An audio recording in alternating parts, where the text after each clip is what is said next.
তবে তিনি যা করেছেন তার যোগ্য উত্তর আমি ঠিক সময় মতন তাকে দেব। তুমি দেখো।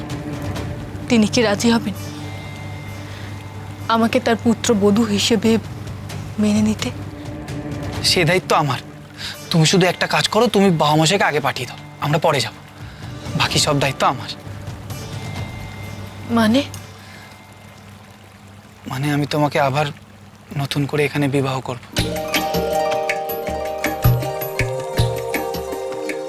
তুমি নিশ্চয়ই রাজি?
ওই তো সাহেব।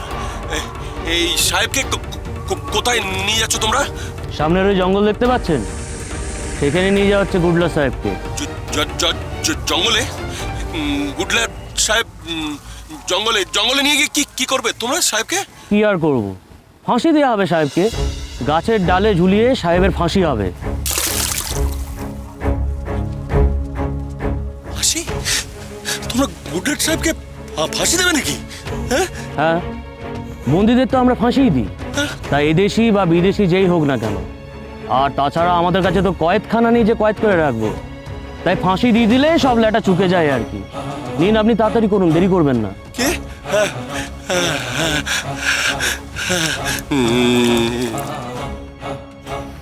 ওরে বাবা, আমারও কি সেই দশা হবে নাকি? বলি দেওয়ার আগে পাঁঠাকেও তো স্নান করানো হয়, আমাকেও। আরে কি হলো রায় মশাই, দেরি করছেন কেন? বলছি তো তাড়াতাড়ি করুন, এত সময় নেই।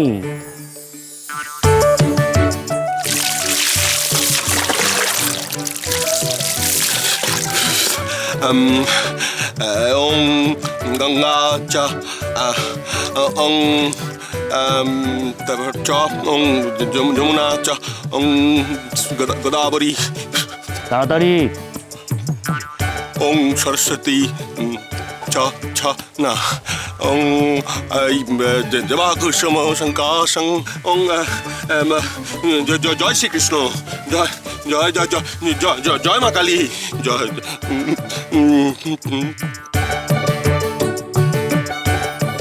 দাঁড়াও সাহেব, তোমার সাথে আমার কিছু কথাবার্তা আছে, সেগুলো এখানেই সেরে নি।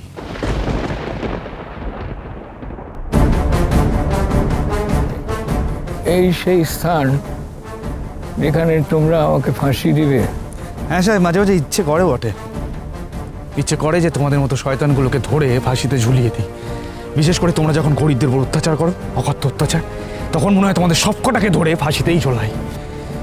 কিন্তু কি জানো সাহেব, আমরা ফাঁসি দিই না। অকারণে মানুষ মারা আমাদের কাজ নয়। তোমরা ফাঁসি দাও না? তবে যে আমি শুনলাম আমার ফাঁসির অর্ডার হয়ে গেছে। সে তো নিশি জমিদার বামুন ঠাকুরের সাথে মজা করেছিল, বুড়ো তাতে ভয়ও পেয়েছে খুব। তোমরা মজা করিতেছিলে? বললাম তো সাহেব, নিজেরা নির্দ্বিধায় মায়ের চরণে জীবন বলি দিতে পারি, কিন্তু কারোর জীবন নিই না আমরা। যাও সাহেব, চলে যাও, ঘরের ছেলে ঘরে ফিরে যাও, তোমাকে আমরা ছেড়ে দিলাম। তোমরা ডাকাইতি করো, কিন্তু তোমাদের মন শোনো সাহেব, আমরা ডাকাত নই, আমরা ডাকাতি করি না। আমরা দেশ মায়ের সন্তান, দেশ মায়ের সেবা করি মাত্র। যেখানে অন্যায় অবিচার দেখি সেখানে ছুটে যাই, গরিব মানুষের পাশে গিয়ে দাঁড়াই।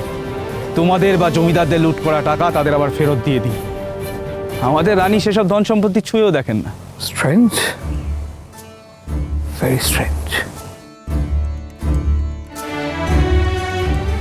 এখান থেকে রংপুর অনেকটা পথ। রানীমা সেসব কথা ভেবে তোমার জন্য কিছু মোহর দিয়েছেন যাতে পথ খরচে লাগে। ধরো ধরো। রানী খরচ দিয়েছেন? এই 4খানি মোহর কার্য করিলাম, সময় মতন ফিরাইয়া দিব। ঠিক আছে সাহেব, যদি কোনোদিন তোমার কাছে আদায়ের জন্য যাই তাহলে শোধ করে দিও। আর তোমার কোনো সৈন্য জখম হলে তাকে দেবীর কাছে পাঠিয়ে দিও, কিংবা তার কোনো ওয়ারিশ থাকলে তাকে পাঠিয়ে দিও। কেন, তারা কি করিবে?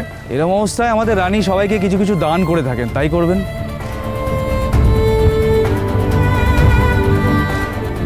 আমি অভিভূত। Never seen A queen like this. এরকম রানী কখনো দেখি নাই। দেবী চৌধুরানীকে আমার স্যালুট দিবে। জয় ভবানী, জয় ভবানী, জয় দেবী চৌধুরানী, জয় জয় দেবী চৌধুরানী, জয়।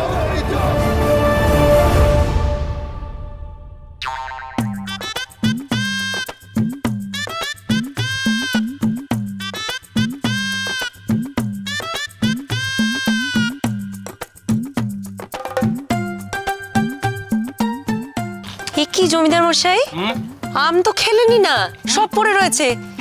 নিন, একটু মুখে তুলুন।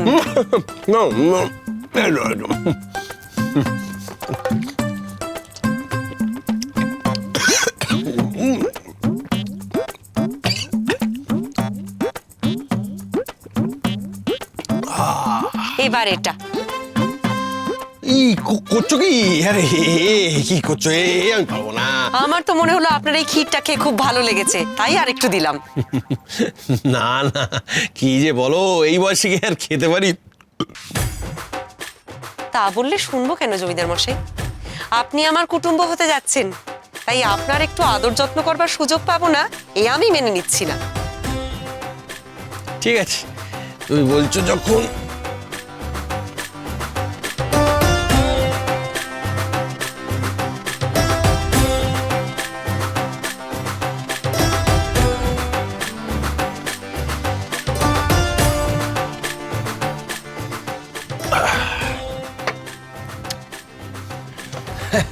বড়ই সুস্বাদু।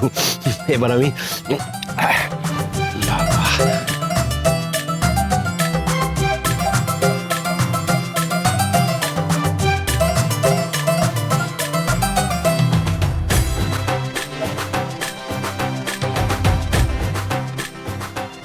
বাবা, এত তোয়াজের বহর, ভাড়া কেটে গেল মনে হচ্ছে। যাক বাবা, নিশ্চিন্ত। ও যা ধকল গেল।